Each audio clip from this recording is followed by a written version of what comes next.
जगन्नाथपुरी में एकादशी को उल्टा क्यों लटकाया गया?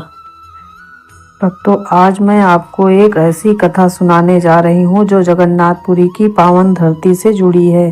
एक ऐसी कथा जो आपके मन को छू जाएगी, आपकी आत्मा को झकझोर देगी और आपके विश्वास को और भी मजबूत कर देगी। ये कहानी है प्रेम की, भक्ति की, त्याग की और सबसे बढ़कर भगवान की अपार करुणा की। शास्त्रों में कहा गया है कि अधूरी छोड़ी गई कथा दुख और पाप का कारण बनती, इसीलिए पूरी कथा को सुनिएगा, तभी समझ में आएगा। दोस्तों, कलिंग प्रदेश की धरती, जहाँ समुद्र की लहरें मंदिर की दीवारों को चूमती हैं, जहाँ हर सांस में जय जगन्नाथ की गूंज सुनाई देती है, जहाँ भगवान स्वयं नील माधव के रूप में विराजमान हैं, वह वही पवित्र स्थान है जहाँ द्वापर युग से लेकर आज तक भगवान जगन्नाथ, बालभद्र और सुभद्रा की अद्भुत त्रिमूर्ति विराजमान है। लेकिन क्या आप जानते हैं भक्तों, इस पवित्र धाम में एक ऐसी परंपरा है जो पूरे संसार में कहीं नहीं मिलती। जब पूरी दुनिया में एकादशी का व्रत रखा जाता है, जब हर घर में एकादशी माता की पूजा होती है, तब जगन्नाथपुरी में एकादशी को उल्टा लटका दिया जाता है। हाँ भक्तों, आपने सही सुना, एकादशी को उल्टा लटका दिया जाता है। क्योंकि क्या कारण है इसके पीछे? क्या कोई अपराध किया था एकादशी ने? क्या कोई श्राप मिला था उसे, या फिर यह भगवान की कोई विशेष लीला है? आइए मैं आपको ले चलती हूँ उस समय में जब यह सब घटित हुआ था। यह बात है कि सतयुग की, जब धर्म अपने चरम पर था, तब भक्ति ही जीवन का आधार थी। उस समय इस धरती पर एक राजा राज करते थे जिनका नाम था महाराज इंद्रदुम्न। वे विष्णु के परम भक्त थे। उनका पूरा जीवन ही भगवान की सेवा में समर्पित था। महाराज इंद्रदुम्न एक ही सपना था, एक ही लक्ष्य था। वे चाहते थे कि भगवान विष्णु उनके राज्य में, उनकी धरती पर स्वयं प्रकट हो और सदा के लिए वहां विराजमान हो जाएं। दिन रात वे इसी चिंता में लगे रहते थे। राजकाज में मन नहीं लगता, दरबार में बैठे हैं तो भी मन भगवान के ध्यान में ही रमा रहता है। एक दिन महाराज को एक साधु मिले। वे साधु कोई साधारण संत नहीं थे, वे थे महान तपस्वी नारद मुनि के शिष्य। उन्होंने राजा को बताया कि समुद्र के किनारे नीलांचल पर्वत पर एक गुफा है, जहाँ नील माधव नाम से भगवान विष्णु की एक अद्भुत मूर्ति विराजमान है। वो मूर्ति नीले रंग की है और उसमें अद्भुत दिव्य शक्ति है। यह सुनकर महाराज का हृदय खुशी से उछल पड़ा। वे तुरंत उठे और अपने मंत्रियों से कहा कि चलो हम उस पवित्र स्थान पर चलते हैं। लेकिन साधु ने उन्हें रोक दिया और कहा कि महाराज धैर्य रखो, वो मूर्ति सबको दर्शन नहीं देती है। उसे केवल वही देख सकता है जिसका हृदय पूर्णतया पवित्र हो, जिसकी भक्ति में वे लेस मात्र भी छल कपट न हो। महाराज ने कहा, तो फिर मैं कैसे उन्हें देख सकता हूँ? साधु मुस्कुराए और बोले, तपस्या करनी होगी महाराज, कठोर तपस्या और सबसे बढ़कर एकादशी व्रत का पालन करना होगा। एकादशी माता की कृपा से ही भगवान प्रसन्न होते हैं। यह सुनकर महाराज ने उसी क्षण से एकादशी व्रत का संकल्प ले लिया। हर एकादशी को वे निर्जल व्रत रखने लगे, पूरे दिन भगवान का नाम जपते, पूरी रात जागरण करते। उनकी भक्ति देखकर प्रजा भी प्रभावित होने लगी। धीरे धीरे पूरे राज्य में एकादशी का महत्व बढ़ने लगा। इस तरह 12 वर्ष बीत गए। 12 वर्ष की कठोर तपस्या का निरंतर उनका तप रहा। चेहरे पर तेज था, लेकिन शरीर में शक्ति क्षीण हो गई थी। लेकिन उनका मन अड़िग था, उनका विश्वास अटूट था। 13वें वर्ष की पहली एकादशी के दिन जब महाराज ध्यान में बैठे थे, तब उन्हें एक दिव्य आवाज सुनाई दी। वो आवाज कह रही थी, इंद्रदुम्न उठो, तुम्हारी तपस्या सफल हुई। नीलांचल पर्वत पर जाओ, वहां तुम्हें नील माधव के दर्शन होंगे। महाराज की आंखें खुली, उनके नेत्रों में अश्रुधारा निकली। 12वें वर्ष की प्रतीक्षा का फल मिलने वाला था। वे तुरंत उठे और अपने सेवकों के साथ नीलांचल की ओर चल पड़े। समुद्र के किनारे घने जंगलों के बीच ऊंचे पर्वत पर चढ़ते हुए वे उस गुफा में पहुंचे और वहां उस अंधेरी गुफा में एक अद्भुत दिव्य ज्योति चमक रही थी। उस ज्योति के बीच में विराजमान थे नील माधव, भगवान विष्णु का वो अद्भुत रूप। महाराज गिर पड़े, उनके चरणों में रोने लगे, हिचकियां बंद गई। 12वें वर्ष का संचित भाव फूट पड़ा। वे बोले, हे प्रभु, मैं धन्य हो गया, मेरा जीवन सफल हो गया, अब मुझे और कुछ नहीं चाहिए। लेकिन भगवान ने उनसे कहा, तुम्हें एक भव्य मंदिर बनवाना है जहां मैं सदा के लिए विराजमान रहूंगा, लेकिन ये मूर्ति नहीं, एक नया रूप, एक अद्भुत रूप होगा। महाराज ने पूछा, कैसा रूप? भगवान बोले, धैर्य रखो, समय आने पर सब स्पष्ट हो जाएगा। तुम मंदिर बनवाना शुरू करो, जब मंदिर तैयार होगा तब मैं स्वयं अपने नए रूप में प्रकट हो जाऊंगा। महाराज वापस लौटे। उनके मन में उत्साह था, लेकिन एक जिज्ञासा भी थी, वो नया रूप कैसा होगा। लेकिन उन्होंने सोचा कि यह तो भगवान की लीला है, समय आने पर सब पता चल जाएगा। महाराज ने तुरंत मंदिर निर्माण का कार्य शुरू करवा दिया। देश विदेश से कारीगर बुलवाए गए, सबसे अच्छे शिल्पकार, सबसे कुशल कलाकार, सोने चांदी का उपयोग किया गया, रत्नों से सजाया गया। यह मंदिर ऐसा होना था कि स्वर्ग के देवता भी देखकर ईर्ष्या करें। मंदिर का निर्माण चल रहा था, महीनों बीत गए, मंदिर की दीवारें खड़ी हो गईं, गुंबद बन गया, अब केवल मूर्तियों की प्रतीक्षा थी।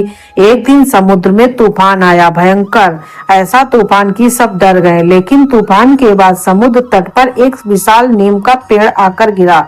वो कोई साधारण पेड़ नहीं था, उसमें से दिव्य सुगंध आ रही थी और एक अद्भुत तेज निकल रहा था। महाराज को खबर मिली, वे दौड़कर आए। उन्होंने समझ लिया कि ये भगवान का ही संकेत है।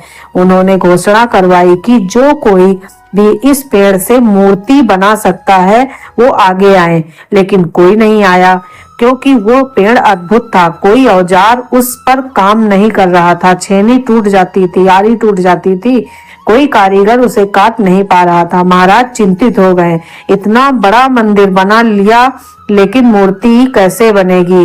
वे रोज उस पेड़ के पास आते और भगवान से प्रार्थना करते। एक दिन एक बूढ़े बाबा आए, उनके साथ उनका पोता भी था। बूढ़े ने कहा, महाराज, मैं ये मूर्तियां बना दूंगा, लेकिन एक शर्त है, मैं 21 दिन तक एक बंद कमरे में काम करूंगा। उस दौरान कोई भी, आप भी नहीं, उस कमरे का दरवाजा नहीं खुलेगा। 21 दिन बाद मूर्तियां तैयार होगी। महाराज को यह शर्त अजीब लगी, लेकिन उन्हें कोई और रास्ता भी नहीं दिख रहा था। उन्होंने हाँ कर दी और बूढ़े बाबा ने, उनके पोते ने नीम के पेड़ को एक बड़े कमरे में रखवा दिया गया, अंदर से दरवाजा बंद कर लिया। अब इंतजार शुरू हुआ। पहला दिन बीता, दूसरा दिन बीता, कमरे के अंदर से हथौड़ी और छेनी की आवाजें आ रही थी।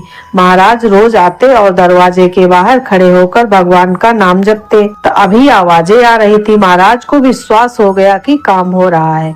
11वें दिन आया, एक एकादशी का दिन। महाराज ने उस दिन भी व्रत रखा।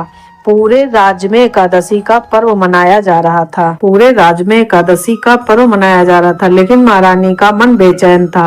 वो सोच रही थी कि पता नहीं अंदर क्या हो रहा है, कहीं कुछ गलत तो नहीं हो रहा है। वो बूढ़ा बढ़ई कौन है, कहाँ से आया है, क्या वो सचमुच मूर्ति बना रहा है या कुछ और करने की योजना है? महारानी की बेचैनी बढ़ती गई। दोपहर हो गई, व्रत का समय था, सब भगवान की पूजा में लगे थे, लेकिन महारानी का मन शांत नहीं था। उसने सोचा कि एक बार दरवाजे से झांक कर देख लेती हूँ। बस एक बार वो चुपके से उस कमरे के पास गई। दरवाजे में एक छोटी सी दरार थी। उसने उस दरार से अंदर झांका, लेकिन यह क्या, अंदर तो कोई नहीं था, ना बूढ़ा बढ़ई, ना उसका पोता, केवल 3 अधूरी मूर्तियां पड़ी थीं। वे मूर्तियां अजीब थी, उनके हाथ पैर नहीं थे, केवल धड़ और चेहरा था। महारानी घबरा गई। उसने तुरंत महाराज को बुलवाया। महाराज दौड़े आए। महारानी ने कहा, महाराज, वो बढ़ई भाग गया, अंदर केवल अधूरी मूर्तियां पड़ी हैं। महाराज का दिल बैठ गया। उन्होंने कहा, तुमने दरवाजा खोल दिया, तुमने अंदर देख लिया, हे भगवान, ये क्या हो गया। उन्होंने दरवाजा खोला। सचमुच अंदर 3 मूर्तियां पड़ी थी, जगन्नाथ, बलभद्र और सुभद्रा की, लेकिन वे अधूरी थीं। उनके हाथ पैर नहीं बने थे। महाराज रो पड़े। वे समझ गए कि वो बूढ़ा बढ़ई कोई साधारण व्यक्ति नहीं था, वो स्वयं भगवान विश्वकर्मा थे और अब उनकी शर्त टूट गई थी, इसीलिए वे चले गए। महाराज महारानी से बोले, देखो तुमने क्या कर दिया। तुम्हारी जिज्ञासा ने सब बर्बाद कर दिया। अब यह अधूरी मूर्तियां क्या मैं करूंगा। महारानी भी रोने लगी। वो बोली, मुझे माफ कर दीजिए, मैंने बहुत बड़ा अपराध कर दिया है। लेकिन महाराज, ये मेरा दोष नहीं है, यह तो एकादशी का दोष है। महाराज ने पूछा, एकादशी का दोष कैसे। महारानी बोली, हाँ महाराज, आज एकादशी थी। व्रत के कारण मेरी बुद्धि भ्रमित हो गई थी। भूख के कारण मैं सही सोच नहीं पा रही थी, इसीलिए मुझसे यह गलती हो गई। यह सब एकादशी का दोष है। यह सुनकर महाराज क्रोधित हो गए। उन्होंने कहा, क्या कह रही हो तुम। एकादशी का दोष है। एकादशी तो पवित्र है। एकादशी की कृपा से ही मुझे भगवान के दर्शन हुए और तुम एकादशी को दोष दे रही हो। लेकिन महारानी अपनी बात पर अड़ी रही। वो बोली, नहीं महाराज, ये सब एकादशी के कारण ही हुआ है, उपवास के कारण। मेरी बुद्धि काम नहीं कर रही थी। दोनों में बहस होने लगी। महाराज एकादशी का पक्ष ले रहे थे और महारानी विपक्ष में थी। यह बात राज दरबार तक पहुंची। मंत्रियों में भी 2 गुट बन गए। कुछ महाराज के साथ थे और कुछ महारानी के साथ थे। क्या सचमुच एकादशी का दोष है। क्या व्रत रखना गलत है। कहीं व्रत के कारण बुद्धि भ्रमित नहीं हो जाती। यह देखकर महाराज को बहुत दुख हुआ। उन्होंने सोचा कि इससे तो लोगों की आस्था डगमगा जाएगी, लोग व्रत रखना छोड़ देंगे, धर्म का पतन हो जाएगा। उसी रात महाराज को स्वप्न में भगवान जगन्नाथ के दर्शन हुए। भगवान बोले, इंद्र द्रुम चिंता मत करो, यह मेरी ही इच्छा थी।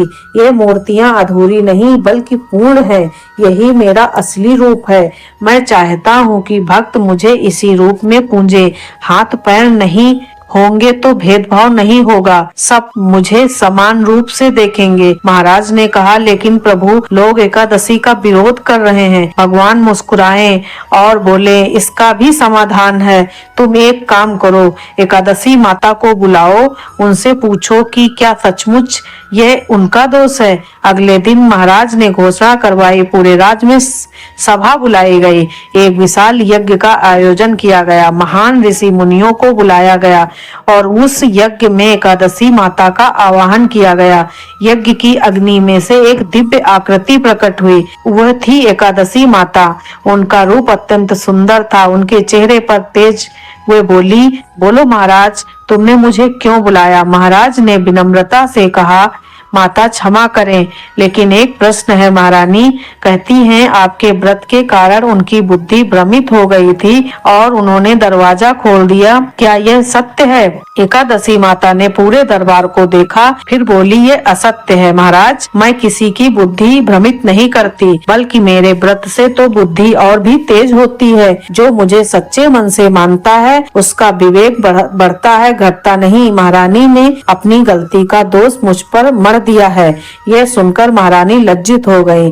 उसने एकादशी माता से क्षमा मांगी, लेकिन तब तक बहुत देर हो चुकी थी। पूरे राज्य में एकादशी के खिलाफ बातें फैल चुकी थीं। लोग संदेह करने लगे थे। महाराज बहुत दुखी थे। उन्होंने एकादशी माता से कहा, माता, आपका अपमान हो गया है, इसकी सजा मुझे मिलनी चाहिए। एकादशी माता बोली, नहीं महाराज, सजा तो मुझे मिलनी चाहिए। महाराज चौंक गए। आपको सजा क्यों।